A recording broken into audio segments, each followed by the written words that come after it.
Welcome to the opening digital event of Trans Vegas 2021.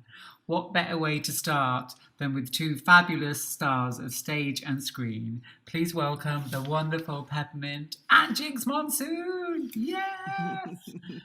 How are you both? I'm good. Fabulous.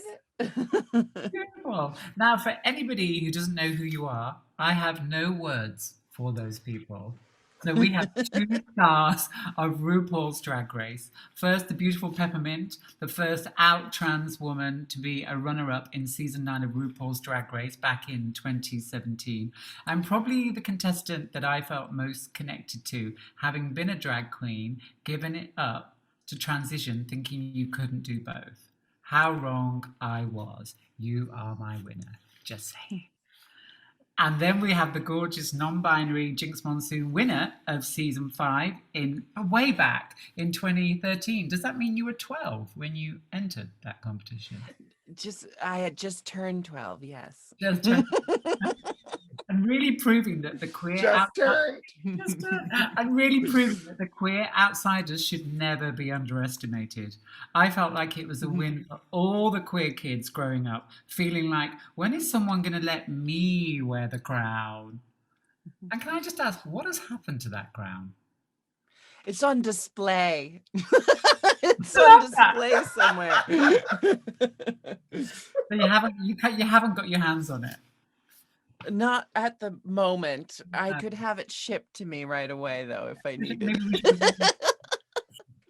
So I've met you before, actually, briefly, Jinx, because my brain has been going through the Rolodex trying to remember where we met, but I can't place it, but I know your face, and I'm pretty good with faces. Well, because I live in Manchester, and you have kind of become a bit of an honorary Mancunian because you spent quite a bit of time there, and you met your husband there.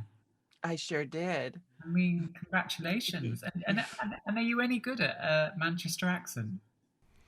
No, I'm I wouldn't say I'm good at the Mancunian accent, but I do a send up to the north, fancy a grape. Would you like a nice grape for your lunch? Very good, very good. Thank you. And Sagret, I don't think I can do it. Should we just do the whole thing in really calm Northern accent? By the heck, Peppermint, you're looking gorgeous. I mean, it's an idea. I mean, we could I like it. workshop that maybe at some point. Anyway, it's a real pleasure to have two inspiring humans, drag queens, and trans legends opening the festival. We are officially open. Now, just to get us started, I kind of want to think about some of our kind of drag histories. And I got to thinking about my gender journey and how back in the 90s I didn't really have anywhere to explore my gender. I was very femme. I was not having a great deal of luck finding love as a gay man. I also had very long legs and I wanted to be a supermodel because they looked like they were a lot of fun. And so drag just seemed to call me. And as a result, I felt like drag kind of gave me a gender and a sexuality that was a bit closer to who I was. And I just kind of wanted to open that up and like what called you to drag and what impact did that have on your gender journeys? Yeah, for me, drag was this will not be the most profound thing we hear of the day, I'm sure, but you know, I think subconsciously the message was received that I shouldn't be dressing a certain way or acting a certain way. That's the same language of gender that we all learn, right? And I learned that as a very young age. Uh, and I also learned that I was attracted to certain things at a very young age as well. My grandmother being a bit of a theatrical lady, um, I think she thought quite innocuously that she would just throw me in her fur and let me like, traipse around the house or frolic around the house, really. What there wasn't traipsing.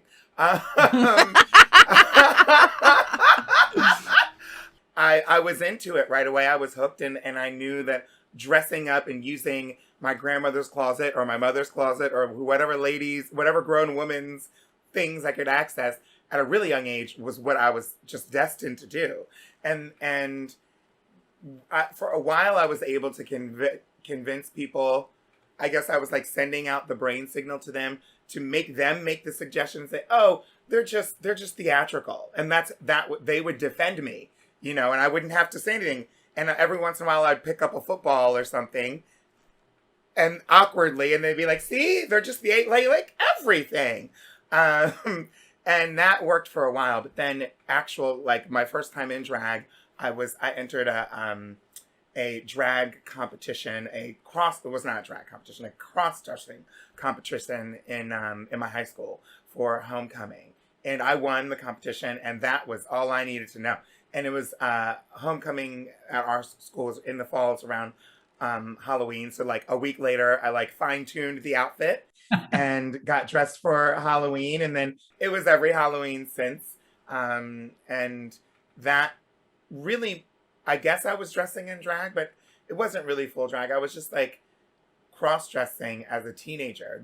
I was like 14 years old and 15 and 16. Didn't start working until much later, until I was 18. Started working in drag at a nightclub. But yeah, for me, it provided cover, Yeah. A good ruse. Mm-hmm. That people would pay me for, or like clap when I did it. What? Let's do it. Very smart. I went to an all-boys school, so I got to play all the girl parts in all the school plays.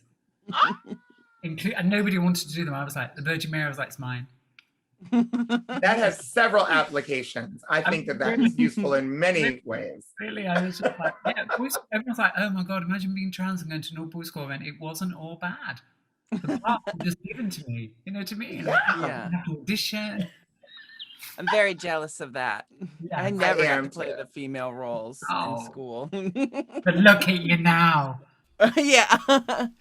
My journey into drag, I think parallels a lot of people's experiences, because I started as a child by wrapping blankets, and I had this red Afghan I would wrap around my body and tie into little knots around my body to try to make it look like Morticia Adams's dress.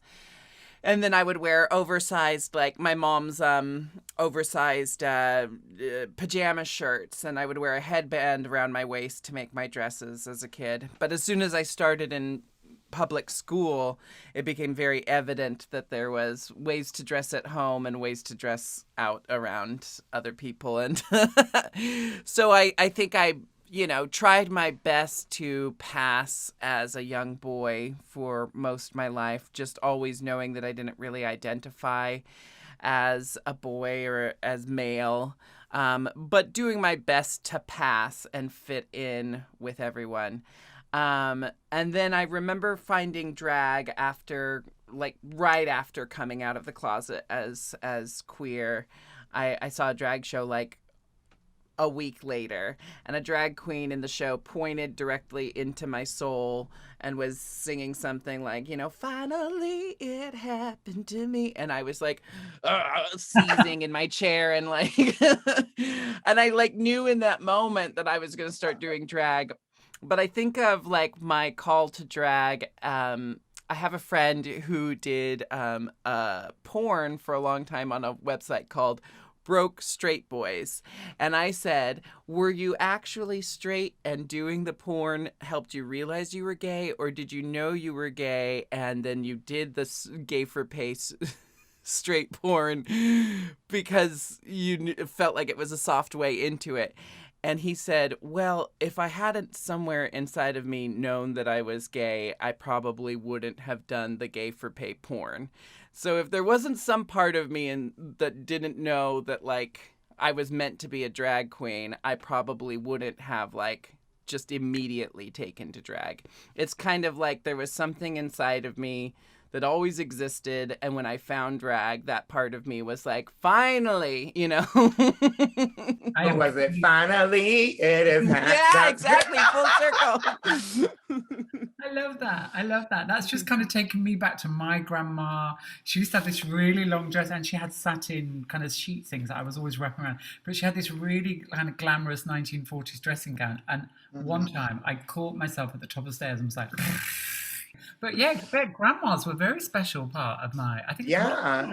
yeah, I think grandmas just let you do your thing. They let me drink like Yeah. peaches out of cans. It was really good there. Oh my gosh, you too? I just loved that. And she had a lot of corsetry that I was quite fascinated with. She was always hoiking herself into a corset. Mm. My Little did grandma I- was a moo grandma, so I didn't have as much fabulous stuff to select from my grandma's wardrobe. But I did inherit all the moo when she passed away. They're behind you now as we Yeah. speak.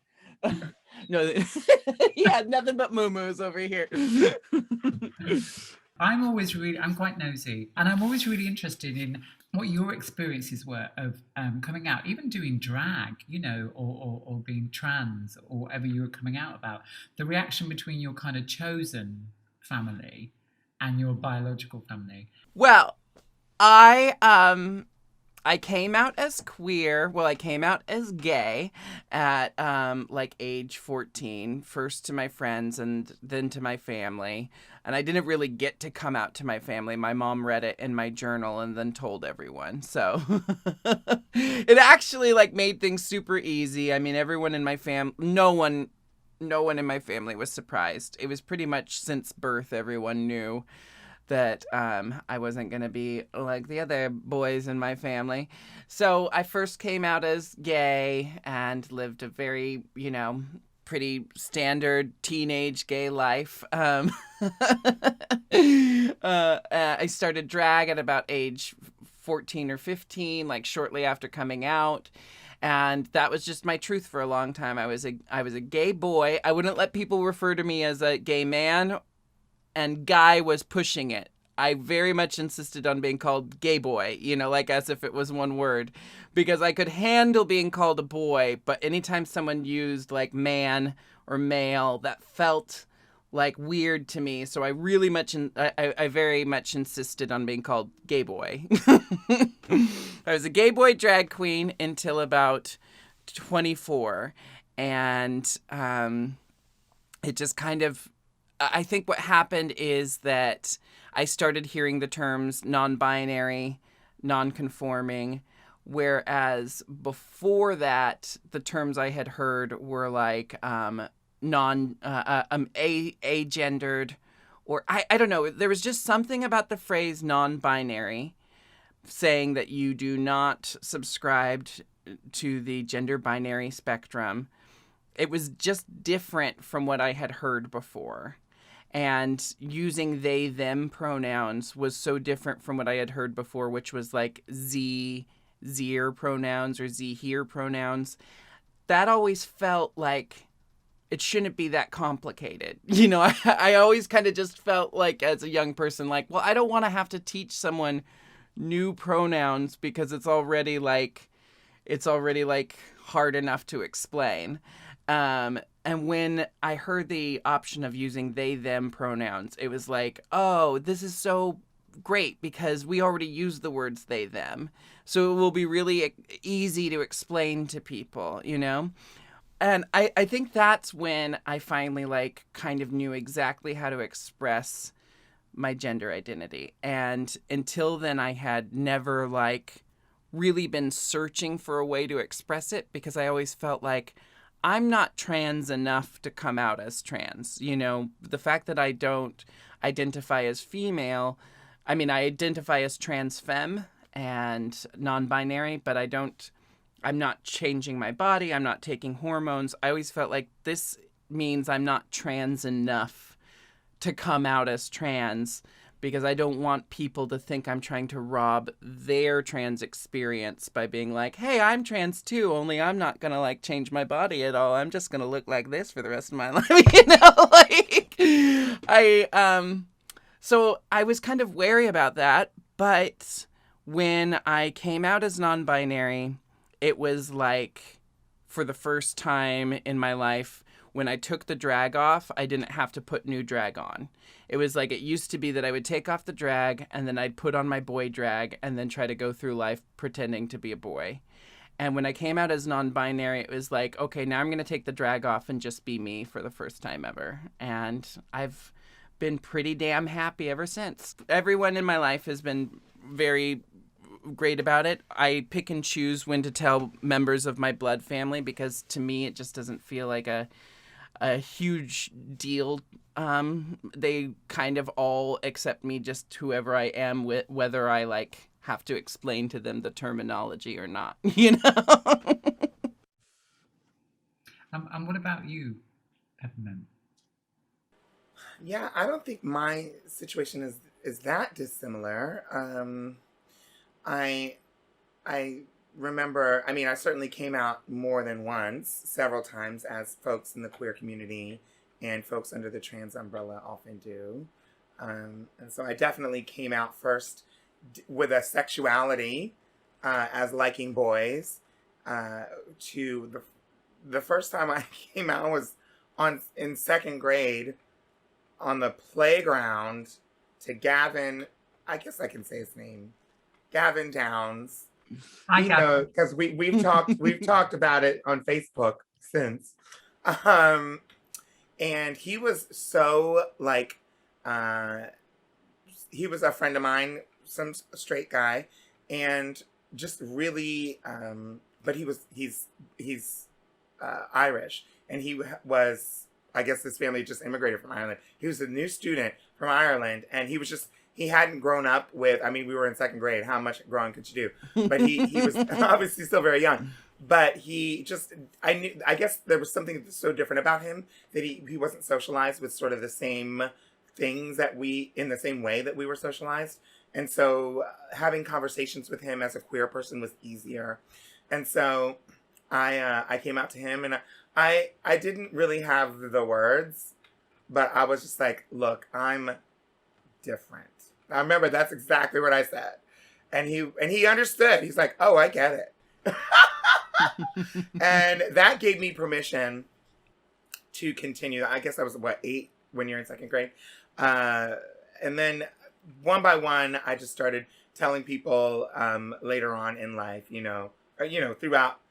I think my first girlfriend ended up being my first best friend. And I told her, oh, I like boys. Sorry. Hello. And that's how it went for a while. And people were like, okay, that's cool.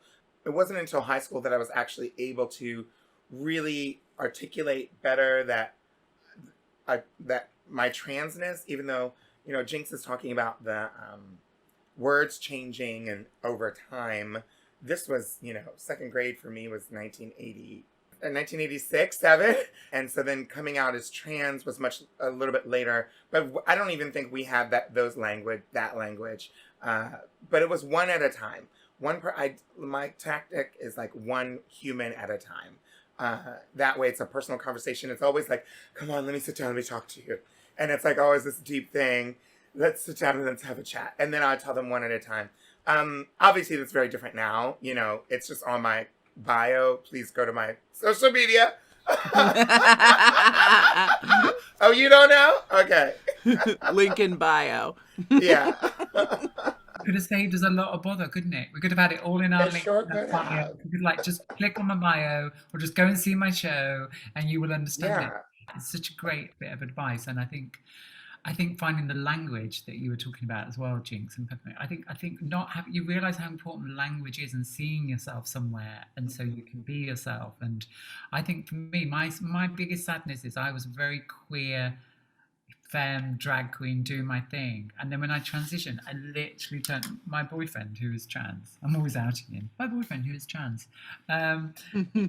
He can't even look at pictures of me from that period because he's like, you can look at a picture of me as here, a young boy in drag now, and then he goes, oh god, there's something really weird about those pictures, because I literally look at them, it's like when I was cis, and I've got long brown hair, and it's like my heart sinks, and I had a straight cisgender boyfriend, and I always say to like my straight, when I do talks, I say it was the darkest years of my life living as a straight cisgendered woman. I am so sorry for you. And I feel you. And I am now just trans. I'm not a trans woman. I'm not a trans man. I am brilliant. I am trans, a destination trans, because I will never fail at being trans. I can only succeed I transition and people go, "Are you married?" And I'd be like, "No." "Do you have children?" I'd be like, "No." "But I did just live as a gay man and have a cock and be a drag queen." It was like, no. So it was like this really depressing. I didn't realize how stifled I felt, and I think that's my one regret. And when I hear kind of that people move through things a bit quickly and found the language or got on board with their Mhm. their thing, it's kind of like there's a sadness in that, but I'm making up for it now. I'm definitely. Yes. I got my hair cut short, dyed it. Got out of that. I remember saying I'm never going out with a straight cis man ever again. My friend's like, Oh how my God. how is that going to Tell me how. well, trans boyfriend, a lovely queer trans boyfriend? I need one. Can you Get mail one one. to me? Let's sort you out. I'm sorting you one out now. Get me one, honey. Because these cis men, please. Please. They're the last. Anyway. Yeah, that's the whole of the show. Cis men, please. We can go. So I kind of want to move on. The topic is politics. Oh. Oh. Oh, okay. So I put here, and I was thinking about this, and I really feel that trans people, we're always the center of a debate. Whatever we do, Mhm. I believe that a debate is just transphobia by another name, as far as I'm concerned. And I think if you're trans, you're debated no matter what your job is. You could be a lawyer, a doctor, a teacher, but I feel like the trans drag debate can be very loud sometimes. And I just wondered, do you feel like you kind of have this duty to discuss kind of gender politics in your work? Or how has drag kind of amplified your politics in a kind of good and a kind of exhausting way? Or Here's one thing I like to say as much as possible. For me, trans drag queens have just always been a part of my world. And I think it's really regional, and it's really depends on the community you do drag in, and like maybe the city in which you do drag. But I started drag at age 15 in Portland, Oregon, one of like the queerest cities in America, which it has been a huge privilege in my life. But what that meant is like I knew trans people, I knew other 15-year-old trans people.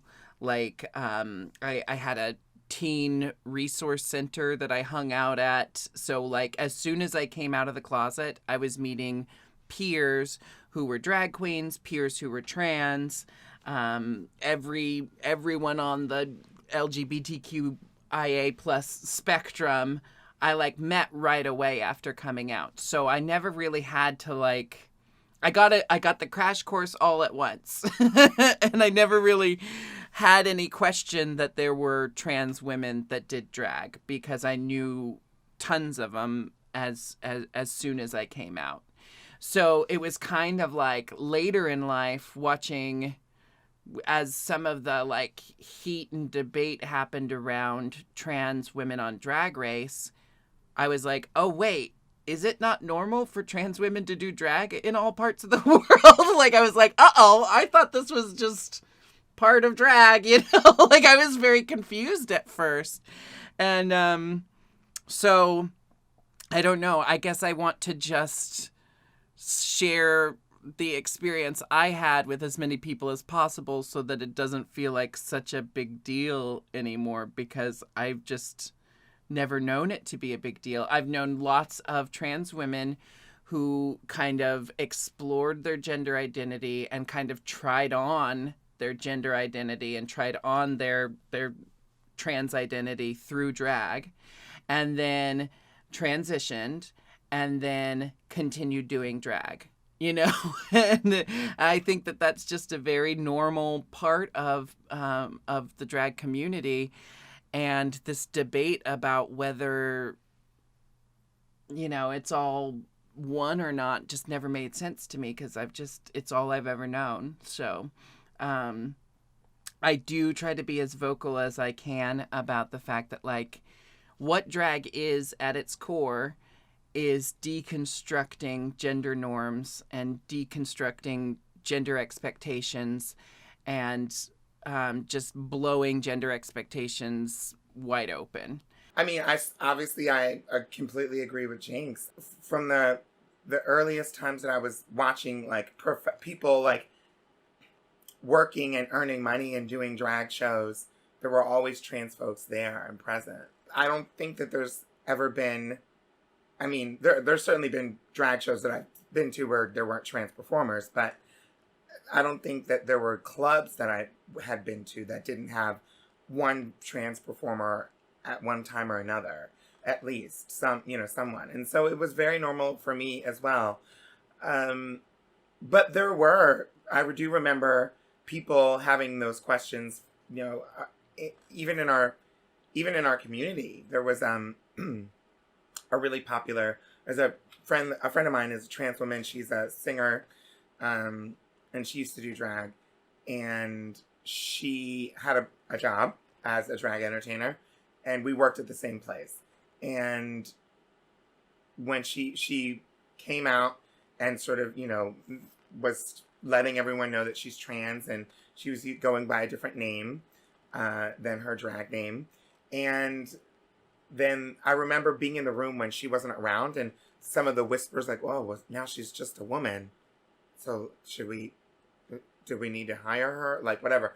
And then she ended up losing a lot of work, and I watched that happen, and that scared me because I was like, "Oh my God, you don't even know. There's another one sitting right next to you." And so I didn't want that to happen for me. And her journey was that she wanted to separate herself from drag because what she wanted to express as a trans woman was different than her drag, than what she presented in drag. For me, they're very intertwined. I say once a queen, always a queen, honey. It's impossible for me to separate those two things. And so I certainly have witnessed people having these conversations, these loud conversations, of course.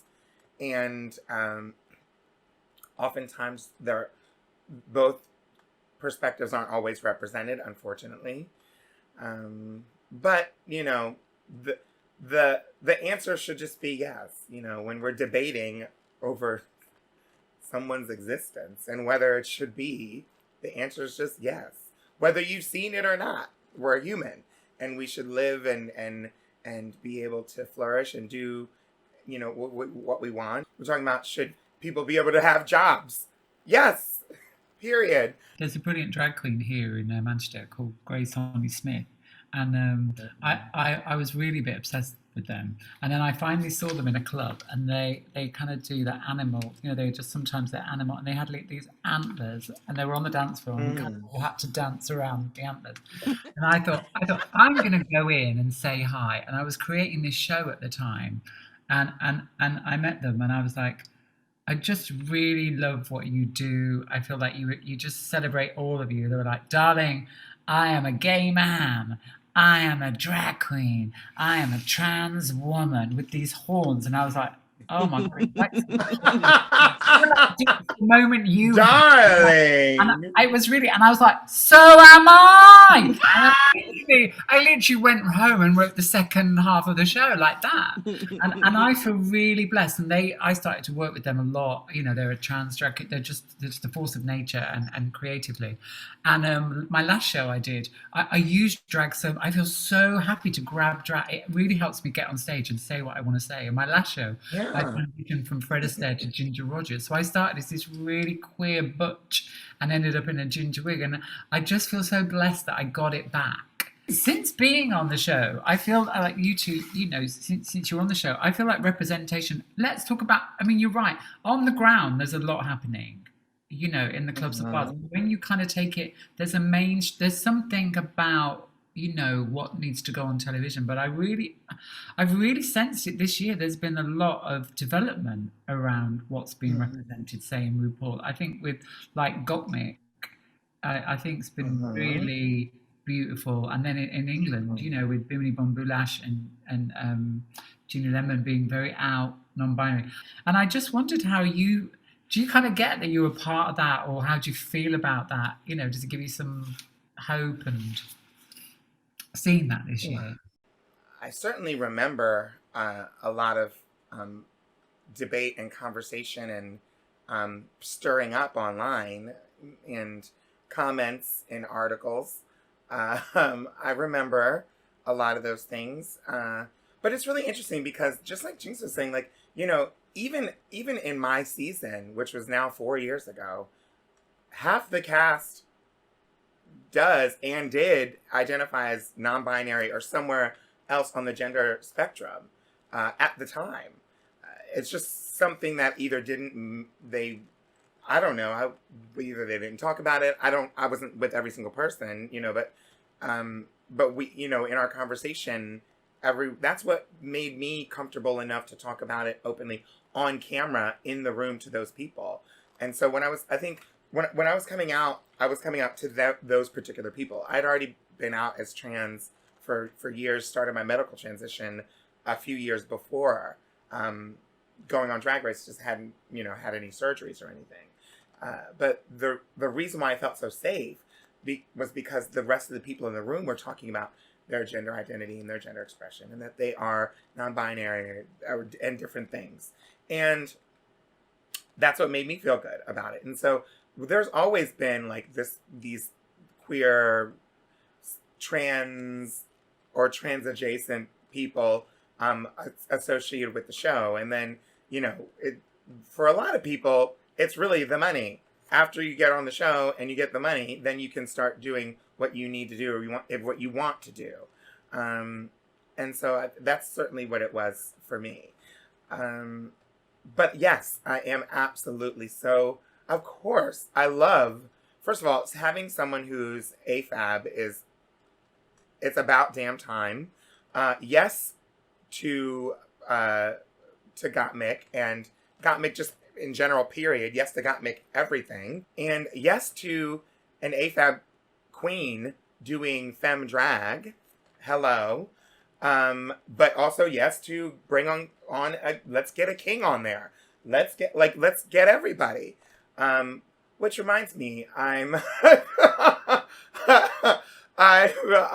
so excited about a brand new show called Call Me Mother, where we do feature people everywhere on the spectrum, all races, all shapes, all colors, all different types of drag.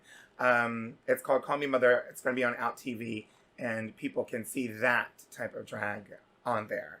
Yeah, I've been checking that out. And some of your other stuff, actually, with your, is it the Townhouse, the Queer Black Townhouse as well? I've been checking out. Queer Black Town Hall. Yeah. Queer Black Queer Town Hall. Mm-hmm.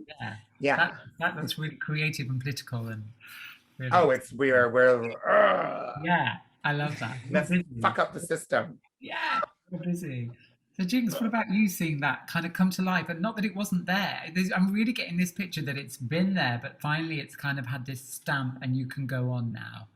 I have always felt like, and I've gotten chewed out by people for saying this before, but I feel like to be a drag performer, period, to do drag, period, you are trans adjacent there, you know? Like I know that there are drag queens who heavily insist on still being seen as cisgendered people out of drag. I know that there are drag queens who are very insistent on like use my given name and my male pronouns when I'm out of drag.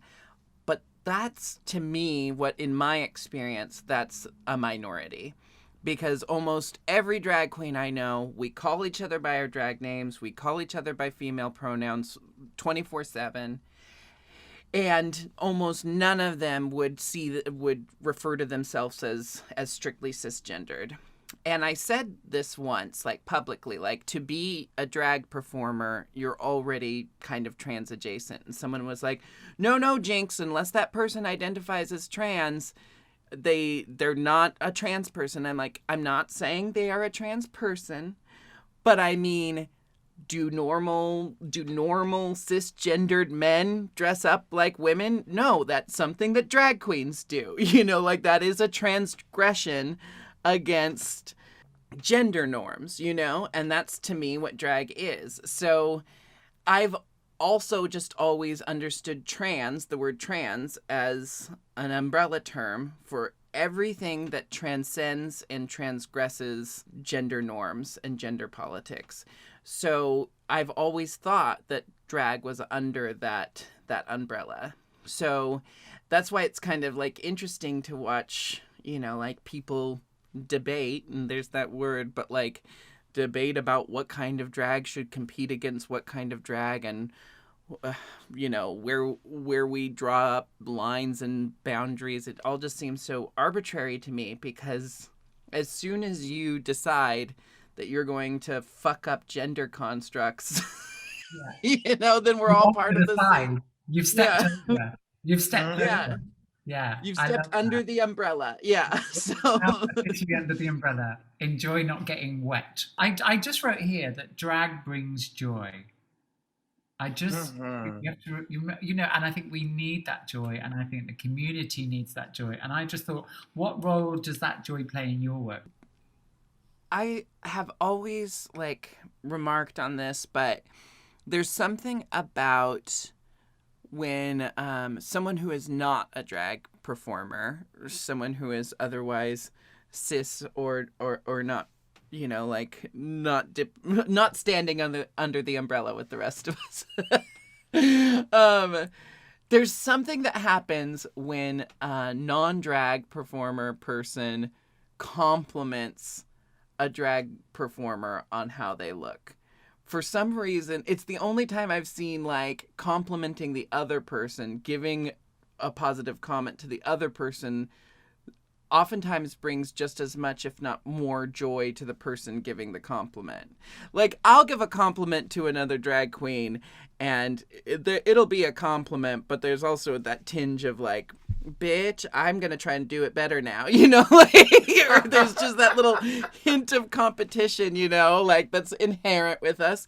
But there's something about when like an audience member or like a cis person out seeing their first drag show, and then they compliment the drag queen, and then I watch them turn to their friends and go, can you believe I got to tell that drag queen she looks beautiful? It's like, it's really, it's a wonderful phenomenon to see, you know, like, and it's like, it makes the drag queen feel good. It makes the person who gave the compliment feel good. It's like, and it's just the exchange of a compliment can bring a lot of joy, and it's sparked by a drag queen just looking fabulous.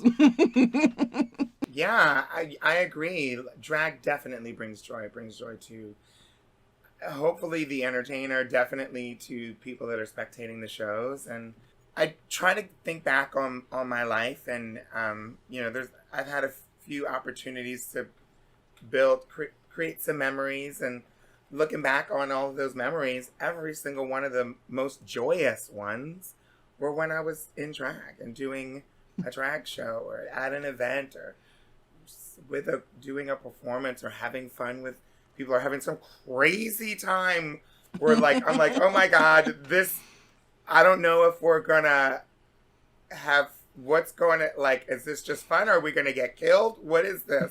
Like, but I'm here for it. And so drag was always the through line for all of those things. And I try to go through and delete the moments. If I go through and like mute the moments where I was, everything that was associated with drag in my life, then it would have just been so much less joy. And so you're right about that. I mean, I feel full of joy.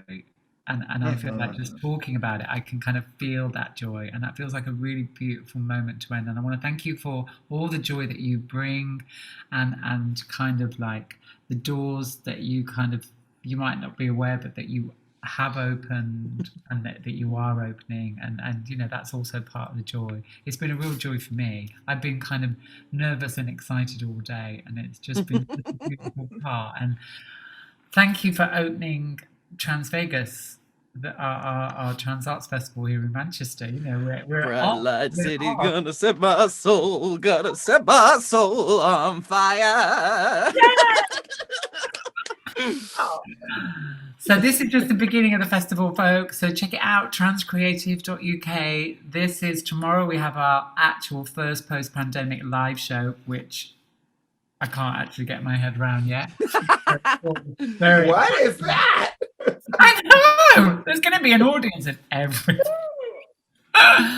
So, but thank you so much, and just have a beautiful rest of your days, and thank you again for joining me and chatting. I feel full of joy and hope. Me too. And Thanks, Me Kate. too. I Thanks, love Kate. you. I love it. Thank you.